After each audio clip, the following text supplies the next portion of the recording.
தமிழீழ விடுதலை புலிகளால் அவர்களுடைய அரசியல் போராட்டத்தை கொண்டு நடத்துவதற்காக தேசிய தலைவரால் உருவாக்கப்பட்ட தமிழ் தேசிய கூட்டமைப்பானது விடுதலை புலிகளினுடைய போராட்டம் மௌனிக்கப்பட்டதன் பிற்பாடு தான் எந்த நோக்கத்திற்காக உருவாக்கப்பட்டதோ தன்னுடைய நோக்கங்களை மறந்து கொள்கைகளை துறந்து இந்தியாவினுடைய அடிவருடிகளாக மாறிய போதும் நாங்கள் பொறுத்துக் கொண்டோம்.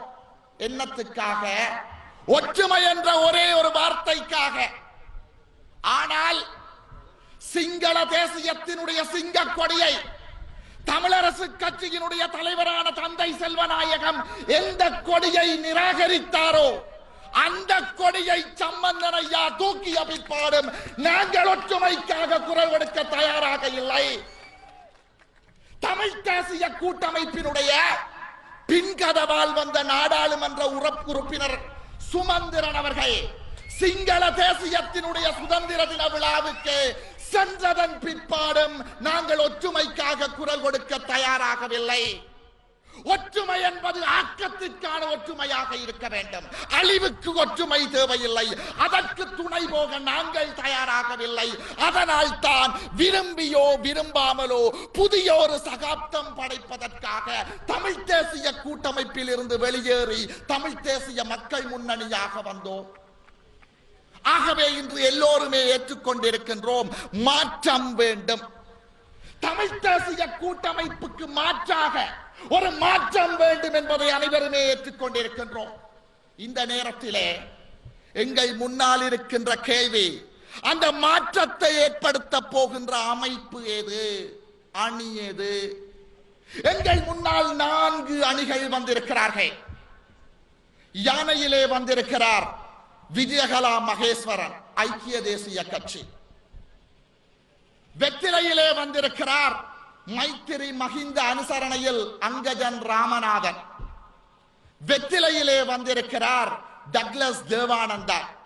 சைக்கிளிலே வந்திருக்கிறார்கள் தமிழ் தேசிய போராளிகள். இந்த 4 அணியிலே யாரை நாங்கள் ஆதரிக்க போகின்றோம்?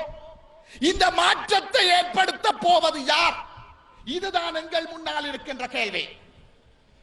ஜூலை கலவரம் முதல் கருணாவை பிரித்தது வரை விஷ ஊசி போட்டு துடிப்பு தெரியாமல் எங்களை சாகடித்துக் கொண்டிருக்கின்ற ரணில் விக்ரமசிங்க தலைமையிலான ஐக்கிய தேசிய கட்சியா, அல்லது முள்ளிவாய்க்கால் படுகொலை வரை எங்களை இட்டு சென்ற மைத்திரிபால சிறிசேனவினுடைய அங்கஜன் ராமநாதனின் வெற்றிலையா, அல்லது இதுவரை காலமும் சிங்கள பேரினவாதத்துக்கு துணை போய் சிங்கள பேரினவாதத்தோடு ஒட்டி உறவாடி இன்று ஆசனம் கிடைக்காததால் துப்பிவிடப்பட்டிருக்கின்ற கொலைகார டக்ளஸ் தேவானந்தாவா, அல்லது தமிழ் தேசியத்திற்காக தன்னையே ஆகுதியாக்கிய மாவீரன் மாமனிதன் குமார் பொன்னம்பலத்தின் மைந்தன் கஜேந்திர குமார் பொன்னம்பலம் தலைமையில் அணிவகுத்து வந்திருக்கின்ற இந்த ஊடக போராளிகளா?